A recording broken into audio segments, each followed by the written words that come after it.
In a tense courtroom, a police officer's sudden outburst against a black Navy SEAL escalated into chaos until the SEAL's response turned the tide, leaving everyone in stunned silence. Marcus Reed stood before the judge, his posture straight, his hands clasped behind his back, a habit from years of military discipline. At 38, he was a decorated Navy SEAL, his service record filled with commendations for valor in operations across 3 continents. But today, he wasn't in uniform. He wore a simple Navy suit, his expression calm but alert, as he faced a courtroom in a small Virginia town. The case was a civil matter, a dispute over a traffic stop that had spiraled into accusations of excessive force by a local police officer. Marcus, the plaintiff, had filed the lawsuit after an encounter that left him bruised and his trust in local law enforcement shattered. The officer in question, Daniel Harper, sat across the courtroom, his face set in a hard line. Harper, a 15-year veteran of the force, had a reputation for being tough but fair, though some in the community whispered about his temper. The incident had occurred 6 months earlier, when Harper pulled Marcus over for a broken taillight. What should have been a routine stop turned heated when Harper, for reasons still unclear, grew agitated, accusing Marcus of resisting. Body camera footage later showed Marcus complying, hands raised, voice steady, even as Harper shoved him against the car. The video had sparked outrage online, leading to this moment in court. The judge, a woman in her 50s with a no-nonsense demeanor, listened as Marcus's attorney laid out the case. The room was packed, local reporters, community members, and a few of Marcus's former teammates who'd driven hours to support him. Harper's colleagues from the police department filled the back rows, their presence a silent show of solidarity. Tension hung in the air, thick and unspoken, as the attorney recounted the stop, the shove, the bruises on Marcus's arms. Marcus sat quietly, his eyes fixed on the judge, his face betraying no emotion. Harper's attorney argued next, claiming Marcus had been uncooperative, that Harper acted within protocol to ensure his safety. The body camera footage, they said, didn't tell the full story. But as the attorney spoke, Harper shifted in his seat, his hands clenching and unclenching. He muttered something under his breath, too low for most to hear, but Marcus caught it. His eyes flicked toward Harper, then back to the judge, his jaw tightening slightly. The judge called a brief recess, allowing both sides to regroup. Marcus stepped outside to the hallway, flanked by his attorney and a teammate, a burly man named Chris who'd served with him overseas. They spoke in low tones, Marcus's voice steady as he discussed the next steps. Harper, meanwhile, lingered near the courtroom door with 2 other officers, his face flushed, his voice rising as he vented about the case. "Guy thinks he's a hero because he's a SEAL," Harper said, loud enough for others to hear. "Doesn't mean he gets a free pass." Marcus heard it but didn't react. He'd faced worse. Hostile environments, life-or-death missions. A few words didn't faze him. But Chris, standing beside him, bristled. "You want me to say something?" he asked, his voice low. Marcus shook his head. "Not worth it," he said. "Let the court handle it." When the session resumed, the judge asked Harper to take the stand. He swore in, his posture rigid, his answers clipped as Marcus's attorney questioned him about the traffic stop. The attorney pressed hard, pointing out inconsistencies between Harper's report and the body camera footage. Harper's voice grew sharper, his frustration mounting. "I followed procedure," he insisted, his eyes darting to Marcus. He was non-compliant. "I did what I had to do." The attorney didn't let up. "Officer Harper, the footage shows Mr. Reed with his hands raised, following your instructions. Can you explain why you felt it necessary to use force?" Harper's face reddened, his hands gripping the edge of the witness stand. "You weren't there," he snapped. "You don't know what it's like dealing with someone like him." The courtroom went still. The judge's eyes narrowed. "Officer Harper, I advise you to clarify that statement," she said, her voice like steel. Harper hesitated, then doubled down. "I mean, he's trained, right? A SEAL. He's dangerous. I had to protect myself." Marcus's attorney seized the moment. "Are you suggesting, Officer Harper, that Mr. Reed's military training justified your actions, despite his compliance?" Harper opened his mouth, then closed it, realizing he'd cornered himself. The attorney continued, her voice calm but relentless. Mr. Reed is a decorated veteran who served this country. Are you saying his service makes him a threat? Harper's temper snapped. He stood, pointing at Marcus, his voice rising. You think you're untouchable because you're some war hero? I know your type. You're not above the law. The courtroom erupted in murmurs, the judge banging her gavel. Officer Harper, sit down, she ordered, but Harper wasn't done. He stepped from the witness stand, moving toward Marcus, his face contorted with anger. You think you can drag me through this? Humiliate me?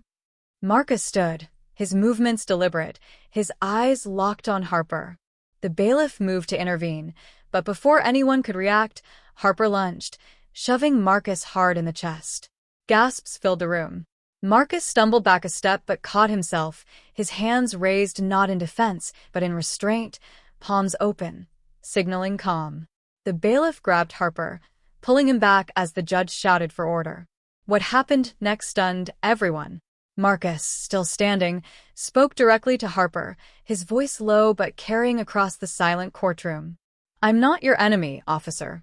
I never was. I just want accountability. Same as you would.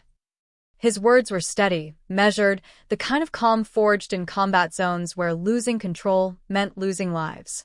Harper froze, the fight draining from him as the bailiff restrained his arms.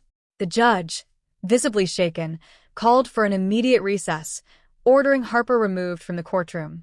The room buzzed as Harper was let out, his colleagues exchanging uneasy glances. Marcus sat back down, his attorney placing a hand on his shoulder, whispering something. Chris, in the gallery, shook his head in disbelief. Man's got more restraint than anyone I know, he muttered to another teammate. The judge returned after a brief conference with both attorneys, her expression grim. Officer Harper's actions today are unacceptable, she said. This court will not tolerate such behavior. We will reconvene tomorrow, and I expect all parties to conduct themselves with respect. As the courtroom emptied, Marcus remained seated, his attorney reviewing notes beside him. Reporters lingered, scribbling furiously, while community members whispered about what they'd witnessed. Marcus's teammates rallied around him, their presence a quiet show of support. You good? Chris asked, his voice low. Marcus nodded, his eyes distant. I'm good. Just want this to be over. The next day, the courtroom was even more packed. Word of Harper's outburst had spread, drawing local news crews and curious onlookers. The judge, true to her word, maintained tight control, her warnings clear. Any further disruptions would result in severe consequences. Harper was present, flanked by his attorney, his demeanor subdued, his eyes avoiding Marcus. The judge announced that Harper's actions in court would be addressed separately, potentially as contempt, and the civil case would proceed. Marcus took the stand, his testimony clear and unflinching. He recounted the traffic stop, the sudden escalation, the moment Harper's hands pushed him against the car. He spoke of his service, years in the SEALs, missions he couldn't discuss, injuries he'd sustained, lives he'd saved. I've faced threats most people can't imagine, he said, his voice steady. But that night, the threat wasn't a terrorist or an enemy combatant. It was an officer who saw me as something less than human. The courtroom was silent, his words landing like a weight. He didn't raise his voice, didn't accuse or inflame. He simply told the truth, his military training evident in his precision and restraint. When asked why he'd filed the lawsuit, he looked directly at the judge. Because no one should feel unsafe in their own community. Not me, not anyone. If I don't stand up, who will? The trial continued over several days, with testimony from witnesses, including a bystander who'd recorded part of the traffic stop on their phone. The footage corroborated Marcus's account, showing his compliance and Harper's aggression. Harper's defense struggled to counter the evidence, their arguments unraveling as the body camera and bystander videos painted a clear picture. Harper took the stand again, his tone softer, almost apologetic, but he stopped short of admitting fault. I made a call based on what I felt at the time, he said, his voice low. I stand by it. The judge deliberated for 2 days before delivering her ruling. She found in favor of Marcus, awarding damages for the excessive force and ordering Harper to undergo mandatory training on de-escalation and bias. She also referred Harper's courtroom outburst to a separate hearing, citing it as a breach of conduct unbecoming an officer. The ruling was met with mixed reactions: cheers from Marcus's supporters, stony silence from Harper's colleagues. Marcus, as always, remained composed, shaking hands with his attorney and thanking his teammates. Outside the courthouse, reporters swarmed, asking for a statement. Marcus paused, the crowd quieting as he spoke. "This wasn't about me," he said. "It was about making sure what happened to me doesn't happen to someone else. We all deserve respect, on the street, in a courtroom, anywhere." His words were simple but powerful, echoing the restraint he'd shown when Harper attacked him. The story spread quickly, amplified by news outlets and social media. Clips of Marcus's testimony, his calm response to Harper's outburst, went viral, sparking debates about policing, race, and accountability. Community groups rallied, some calling for Harper's suspension, others praising Marcus's composure. Harper faced internal review, his career uncertain, while Marcus returned to his life, his focus on his family and his work as a veteran advocate. Months later, Marcus received a letter from a young man in the community, a high school student who'd followed the case. "I saw what you did in court," it read. "You didn't fight back with anger. You fought with truth. I want to be like that." Marcus read the letter to his wife, his voice catching slightly. It was a reminder of why he'd stood his ground, not for himself, but for those watching, those who needed to see that strength didn't always mean fighting back. The courtroom incident became a touchstone, a story told and retold in the town and beyond. For Marcus, it was one moment in a life defined by service, resilience, and an unyielding belief in doing what was right.